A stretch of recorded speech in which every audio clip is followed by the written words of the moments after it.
ಅಷ್ಟ್ ಚೆನ್ನಾಗಿ ಡ್ಯಾನ್ಸ್ ಮಾಡ್ಕೊಂಡ್ ಬಂದ್ರು ಚೂರ್ ಚೇರ್ ಮಾಡ್ಲಿಲ್ವಲ್ಲ. ನೀವು ನಮ್ಮ ರಿಯಾಕ್ಷನ್ ವೇಟ್ ಮಾಡಬಾರ್ದು, ನಮ್ಮ ಮೇಲೆ ಕಮೆಂಟು ಮಾಡಬಾರ್ದು. ನಾನು ಮಾತಾಡೋದೇ ಇದೆ ತರ ಸರ್. ನಾನು ಆಕ್ಚುಲಿ ನಾನು ಇರೋದೇ ಹಿಂಗೆ. ನಿಮ್ ಯಾಕೆ ಸೆಲೆಕ್ಟ್ ಮಾಡ್ಬೇಕು ಅದನ್ನ ಹೇಳಿ. ನೀವು ಕೇಳ್ತಿರೋ ಕ್ವಶನ್ ತಪ್ಪು. ಫಸ್ಟ್ ಆಫ್ ಆಲ್ ಏನ್ ಓದಿದ್ಯಾ? ಇಂಜಿನಿಯರಿಂಗ್ ಮಾಡ್ತಾ ಇದ್ದೀವಿ. ಒಂದ್ ಸರ್ಕಲ್ಗೆ ಎಷ್ಟ್ ಸೈಡ್ಸ್ ಇರುತ್ತೆ? ಸರ್ಕಲ್ ಸೈಡ್ಸ್ ಇಲ್ವಲ್ಲ. 2 ಸೈಡ್ ಇರುತ್ತೆ, ಇನ್ಸೈಡ್ ಅಂಡ್ ಔಟ್ ಸೈಡ್. ಒಬ್ಬರನ್ನ ಅಷ್ಟು ಬೇಗ ಡಿಸೈಡ್ ಮಾಡೋದಾದ್ರೆ ನಾವು ವಿಲ್ ಬಿ ವಾಕಿಂಗ್ ಔಟ್. ಇಲ್ಲ ಸರ್, ನಾನು ಹೋಗಲ್ಲ. ಬಿಗ್ ಬಾಸ್ ಅಗ್ನಿ ಪರೀಕ್ಷೆ ಇಂದು ರಾತ್ರಿ 9:30ಕ್ಕೆ ನೋಡಿ ಕಲರ್ಸ್ ಕನ್ನಡ ಹಾಗೂ ಜಿಯೋ ಹಾಟ್ಸ್ಟಾರ್ ನಲ್ಲಿ. ಅಷ್ಟ್ ಚೆನ್ನಾಗಿ ಡ್ಯಾನ್ಸ್ ಮಾಡ್ಕೊಂಡ್ ಬಂದ್ರು ಚೂರ್ ಚೇರ್ ಮಾಡ್ಲಿಲ್ವಲ್ಲ.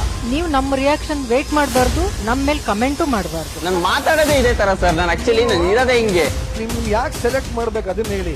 ನೀವು ಕೇಳ್ತಿರೋ ಕ್ವಶನ್ ತಪ್ಪು. ಫಸ್ಟ್ ಆಫ್ ಆಲ್ ಏನ್ ಓದಿದ್ಯಾ? ಇಂಜಿನಿಯರಿಂಗ್ ಮಾಡ್ತಾ ಇದ್ದೀವಿ. ಒಂದ್ ಸರ್ಕಲ್ಗೆ ಎಷ್ಟ್ ಸೈಡ್ಸ್ ಇರುತ್ತೆ? ಸರ್ಕಲ್ ಸೈಡ್ಸ್ ಇಲ್ವಲ್ಲ. 2 ಸೈಡ್ ಇರುತ್ತೆ, ಇನ್ಸೈಡ್ ಅಂಡ್ ಔಟ್ ಸೈಡ್. ಒಬ್ಬರನ್ನ ಅಷ್ಟು ಬೇಗ ಡಿಸೈಡ್ ಮಾಡೋದಾದ್ರೆ ನಾವು ವಿಲ್ ಬಿ ವಾಕಿಂಗ್ ಔಟ್. ಇಲ್ಲ ಸರ್, ನಾನು ಹೋಗಲ್ಲ. ಬಿಗ್ ಬಾಸ್ ಅಗ್ನಿ ಪರೀಕ್ಷೆ ಇಂದು ರಾತ್ರಿ 9:30ಕ್ಕೆ ನೋಡಿ ಕಲರ್ಸ್ ಕನ್ನಡ ಹಾಗೂ ಜಿಯೋ ಹಾಟ್ಸ್ಟಾರ್ ನಲ್ಲಿ.